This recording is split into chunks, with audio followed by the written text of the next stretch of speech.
Hi నమస్తే welcome to VSK news TV.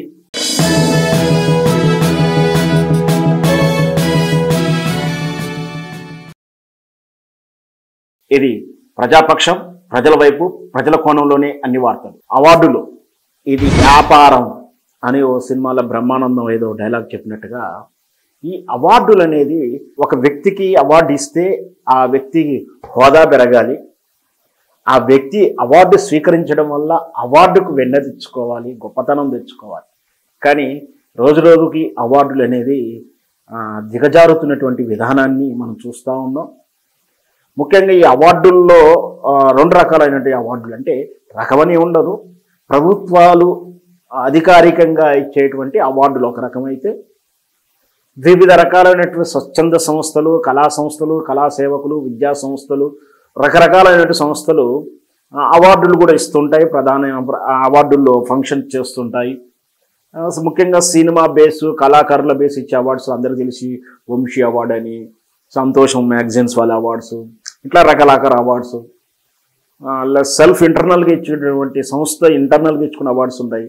బెస్ట్గా అర్థం కావాలంటే మా టీవీ, ఈటీవీ లాంటి సంస్థలు, స్టార్ టీవీ లాంటి సంస్థలు వాళ్ళ ప్రోగ్రామ్, ఆ ఛానల్లో జరిగిన ప్రోగ్రాంలు, ఆ ఛానల్ ఆర్టిస్టులు, టెక్నీషియన్స్కి ఇచ్చుకున్న అవార్డ్స్. సరే, ఇవన్నీ ప్రైవేట్ సంస్థలు అనుబంధంగా పనిచేస్తున్నటువంటి, అంటే ఇచ్చేవారికి తీసుకునేవారికి ఉభయకుశ లోబరి అన్నటువంటి ప్రాథమిక సూత్రాన్ని అనుసరించి అవార్డులు ఇస్తారో ఏమో చెప్పలేము. కానీ అది విమర్శించినా విమర్శించకున్నా, ఇచ్చినా ఇవ్వకున్నా అది పెద్ద చర్చనీయాంశమేం కాదు. కానీ ఇక్కడ ప్రభుత్వాలు ఇస్తున్నటువంటి అవార్డులు ఏదైతే ఉన్నాయో, రాష్ట్ర ప్రభుత్వాలు, కేంద్ర ప్రభుత్వాలు ఇస్తున్న అవార్డులు మరి సహేతుకమైన, అంటే రోజు రోజుకు వాటి మీద కొంచెం అనుమానాలు అయితే వస్తూ ఉన్నాయి, విమర్శలు వస్తున్నాయి. అవి ఎలాంటి అవార్డులు అయినా సరే, కేంద్ర ప్రభుత్వం ఇచ్చే అవార్డులు, అన్న భార్యను చెరపట్టినటువంటి నీచులకు కూడా ఉత్తమమైన అవార్డులు ఇవ్వడం. మనం ఇక్కడ నేను అవార్డు పేరు ప్రస్తావించదలుచుకోలేదు. అన్న భార్యను చెరపట్టినోనికి దీంట్లో విమర్శలు ఉన్నాయి. ఆమె తప్పుడు మనిషి అని, ఎవరైతేనేమి వీనికి ఇంకిత జ్ఞానం ఉండాలి కదా. అట్లాంటి నికృష్టులకు కూడా సనాతన ధర్మము, రాముడు పరిపాలించిన నేల, రామరాజ్యము కోరుకున్నటువంటి ఏలకులు, పాలకులు, వాళ్ళు ఏలేవాళ్ళు, పాలకులు, వాళ్ళు కూడా అక్కడ నికృష్టునికి ఇచ్చిన దాన్ని తిరిగి రిటర్న్ తీసుకోకపోవడం ఏ ధర్మం ఇది? ఎట్లా సహేతుకమో ఆ గుడ్డి భక్తులు చెప్పాలి.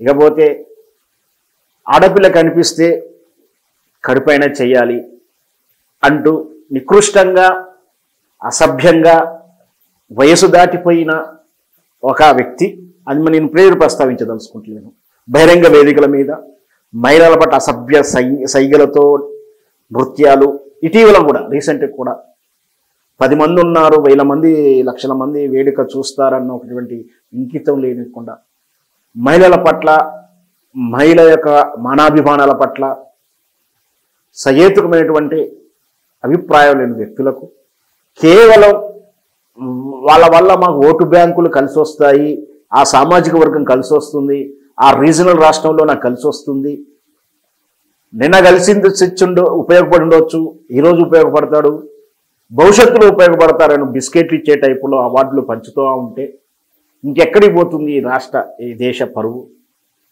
అవార్డులు అనేది అంగట్లో సరికైపోయింది. ఈ అంగట్లో సరుకులు మరి వేలం వెర్రిగా అనర్హులకు ఇస్తుంటే, ప్రభుత్వాల మీద తిరగబడిన వ్యక్తులకు, ప్రభుత్వ రాజహింస అంటూ వాళ్ళ మీద పాటలు పాడి గన్నులు పట్టిన వ్యక్తులకు గౌరవ వందనాలు, అధికారిక లాంఛనిక అంత్యక్రియలు, దేశ రాష్ట్ర ప్రభుత్వాల యొక్క అత్యున్నతమైనటువంటి అవార్డులు ఇస్తూ ఉంటే, వాళ్ళ చేతిలో బలైపోయినటువంటి, వాళ్ళ చేతుల్లో చనిపోయినటువంటి అమరుల పోలీసు జవాన్లు, మిలిటరీ జవాన్లు, ప్రత్యేక దళాలు, సైనికులు, వారి యొక్క ఆత్మ శాంతిస్తుందా? వాళ్ళకు ఆ రాష్ట్ర ప్రభుత్వాల మీద, రాష్ట్ర ప్రభుత్వ వ్యక్తులకు అటువంటి ఆ సంఘ విద్రోహ చేతులకు, తీవ్రవాద భావజాల వ్యక్తులతోటి లాలూచులు ఉండవచ్చు, ఆర్థిక లావాదేవీలు ఉండవచ్చు, వాళ్ళ పేరు మీద అవార్డులు ఇద్దామని, వాళ్ళ పేరు మీద రాష్ట్ర చిహ్నాలు ఉంచాలని ప్రయత్నాలు చేయడం నిజంగా సిగ్గుబాలిన చర్య. నీతి నియమం లేనటువంటి విధానంగా చెప్పాలి. భవిష్యత్తులో ఇట్లాగే జరుగుతూ ఉంటే అనర్హులకు అవార్డులు ఇస్తూ పోతుంటే సమాజంలో వర్గాలుగా చీలికలుగా కావాలని పోరాటం చేసిన వాళ్ళు, ఎన్నికల బ్యాంకుగా ఉపయోగపడతారని వాళ్లకు, వర్గీకరణకు సమాజంలో వర్గాలుగా విభజించాలనుకునే వాళ్లకు అవార్డులు ఇస్తే ఆర్ నారాయణమూర్తి గారికి ఏం తక్కువ చేశాడని, ఆయన నటుడు కాదా, ప్రజా సమస్యల పట్ల పోరాడలేదా, మహిళలు ఎదుర్కొంటున్నటువంటి అత్యాచారాల మీద, మహిళలు విద్యా వ్యవస్థ అవసరాల మీద, ధరల పేరు మీద దమనకాండ చేసిన వ్యక్తుల మీద పోరాడి స్ఫూర్తిదాయక చిత్రాలు తీసిన నారాయణమూర్తి గారికి అవార్డు ఇవ్వరా? ఎందుకు అర్హుడు కాదు? రోజు మనం వదిలివేసే అశుచి, అశుభ్రత, అశుద్ధం కరోనా కాలంలో కూడా చేసినటువంటి సేవ చేసినటువంటి దినసరి ఆ సఫాయి కార్మికులకు అవార్డు వలే రామలాట్ల ఆ మాదిరిగా చూస్తే ఇట్లా చెప్పుకుంటూ పోతే ఎందరికో అర్హులు ఉన్నారు. అర్హత ఉండి స్వీకరించినటువంటి వ్యక్తులు ఉన్నారు. వాళ్ళని నేను విమర్శిస్తలేను. నేను చెప్పిన ఈ విమర్శ అంతా కూడా వాళ్ళకు వర్తించదు. ఇప్పుడు నిన్న అవార్డు తీసుకున్నటువంటి జి నాగేశ్వరరెడ్డి గారు ఖచ్చితంగా ఈ దేశానికి ఒక గర్వకారణం.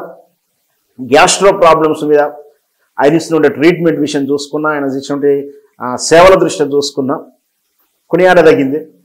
మిగతా వాళ్ళకు ఏ అర్హత ఉంది? మరి ఇట్లా అవార్డు ఇచ్చుకుంటూ పోతే భవిష్యత్తులో ఎవరికైనా అవార్డు వచ్చిందంటే కొనుక్కున్నావా, నువ్వు కూడా కాకారాయుడివా, ఓహో నువ్వు ఆ పార్టీకి అనుకూల వ్యక్తివా, ఓహో ఆయనకు భజన చేసినటువంటి వ్యక్తివా అని ఎద్దేవా చేస్తారనో, అలా తలవంపుగా చూస్తారనో అని సిగ్గుపడతారు. అట్లాంటి వాళ్ళు నిజంగా అర్హత ఉన్న వాళ్ళు అవార్డు తీసుకోవాలంటే ఆ పరిస్థితులకు తీసుకొస్తున్నారు మన ఈనాటి ఏలికలు వాళ్ళు, పాలకులు.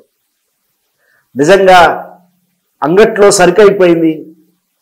నిజంగా అవార్డులంటే విలువ లేకుండా చేస్తున్నారు. దేశవ్యాప్తంగా ఇస్తున్నటువంటి ఈ అవార్డులని మరొక్కసారి పునరాలోచించుకోవాలి. Thank you.